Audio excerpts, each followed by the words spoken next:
Actor and filmmaker Crispin Glover has been called a force to be reckoned with by the New York Times. His cinematic It trilogy has played to audiences around the world, garnering critical acclaim for its bold, unabashed artistic risk and narrative form. Duke City audiences will get to experience two of the trilogy's films this weekend at the Guild Cinema in anticipation of the screenings. We have the man himself, Crispin Glover, in the studio. Sir, thank you for joining us. Thank you for having me. You're kind of a legend, my friend. Oh, well, I'm glad to hear it.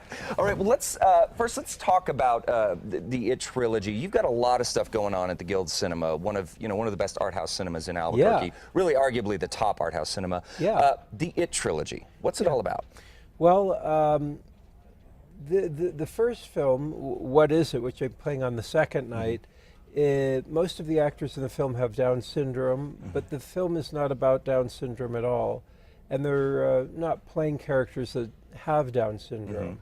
What it really is my psychological reaction to the corporate constraints that have happened in the last 30 years of filmmaking, wherein anything that can possibly make an audience member uncomfortable is necessarily excised, or that film will not be corporately funded or distributed. Right. I think it's a very damaging thing because it's those moments when an audience member sits back in their chair, looks up at the screen, thinks to themselves, is this right what I'm watching? Is this wrong what I'm watching? Should I be here? Should the filmmaker have done this? Yeah. What is it? And that's the title of the film. I mean, the imagery in this film is, obviously, folks, you're seeing a 7 o'clock in the morning, 8 o'clock in the morning version. Right. Very striking imagery. Yeah. No, and I have a Q&A after the show. Before it, I perform a live show.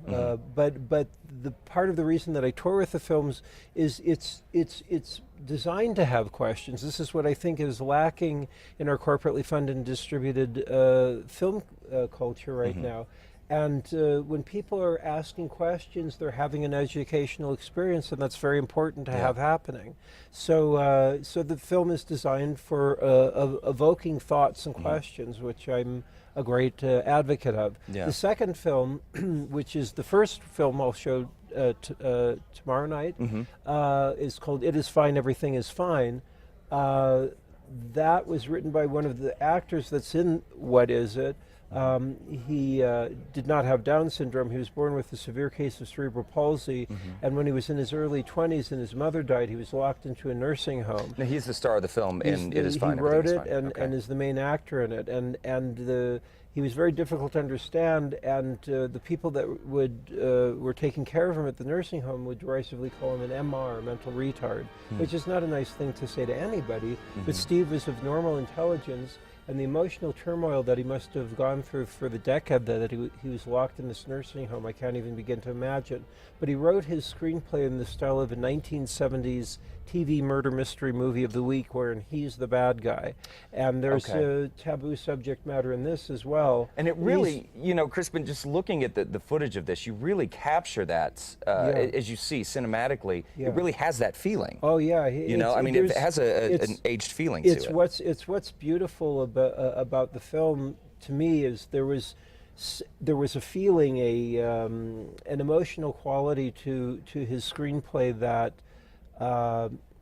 you have to see the film essentially to really understand what it is, but there was something that needed to come out of him. He died within a month after he finished shooting. No kidding. But so he never got to see the final cut. He never got to see the film, but I know that had he gotten to see it, the thing that was important that was in the screenplay came through.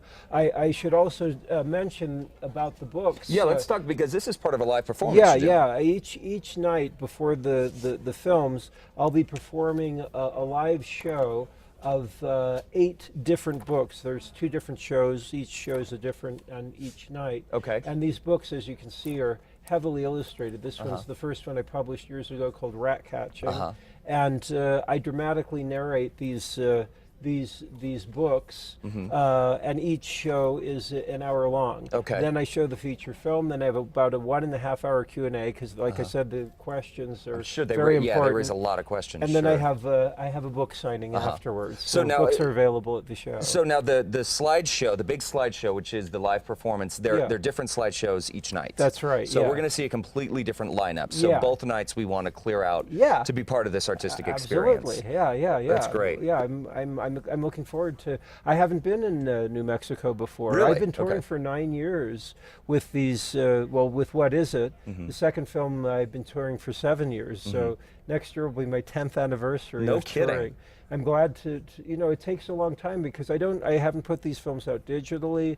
I've kept them in the analog realm. I was going to say, so you shot this on 35 millimeter. I shot both of these on 16, on 16. with standard 16, but blown up to 35 millimeter prints, and I'll be showing a 35 millimeter print at the Guild, which is, it's increasingly rare. Yeah. And there is a quality to 35 millimeter, film capturing and 35 millimeter projection that at some point I think people will start to realize that it's important to go to places like the Guild that still do celebrate analog film. And Keith, obviously a big proponent of it. Keith over at the Guild does such great stuff to preserve that. Yeah. So obviously New Mexico film, very huge. Crispin, do you have any plans to make any movies here? Well, I'm making another film right now. In fact, I'll show 10 minutes of the film I'm making at property I own in Czech Republic. With your father, correct? Yeah, that's right. It's the first time he and I've ever acted together in a scene. Was just late last year. It was interesting. You know, I'm an actor probably because grew up around the business. My father's an actor. He's in films like Chinatown and Diamonds Are Forever. And it's very interesting to look. I'd never looked into his eyes as a fellow actor. Right. Which and I'll be showing a little bit of that. The So we'll first get to thing see that as I well. ever did will be in a clip that I'll show during the Q&A. Wow. Yeah, Okay. yeah. So lots of fun. So of course this is tomorrow night, Friday night, Saturday night at the Guild Cinema. Yeah. People just walk up, they get tickets. I don't think they can buy advance. Is that right? I know they could. I don't know They their could, policy, okay. but Okay, well, what we'll do, folks, is put links to the Guild Cinema at krqe.com under links. You can check it out again. Starts 7 p.m. Must be 18 years or older, folks. Friday and Saturday. Lots of fun stuff. Crispin, a true artist. Well, Such a pleasure to meet you, my friend. I really appreciate it. Thanks for having me. Absolutely. We'll Great. be right back, folks. Thank you.